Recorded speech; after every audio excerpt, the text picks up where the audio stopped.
Hey everyone, in this video I'm going to compare Mudrex, Coindcx and Delta Exchange. When comparing Mudrex, Coindcx and Delta Exchange, its platform caters to different crypto trading needs. Mudrex is best for beginners or passive investors.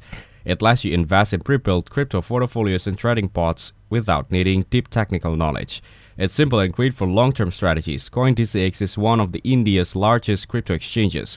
It supports a wide range of coins, offers instant buying or selling, and has an easy-to-use app.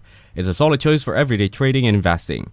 Delta Exchange focuses on crypto derivatives like futures and options. It's designed for experienced traders who want to use leverage and trade market trends more effectively. In my opinion, if you want a hands-off investing experience, go with Mudrex. For regular spot trading, Coindcx is a good pick. But if you're into advanced trading and derivatives, Delta Exchange is the better option. Thank you everyone for watching this video. Hope you guys have value. Make sure to like the video and subscribe. Goodbye.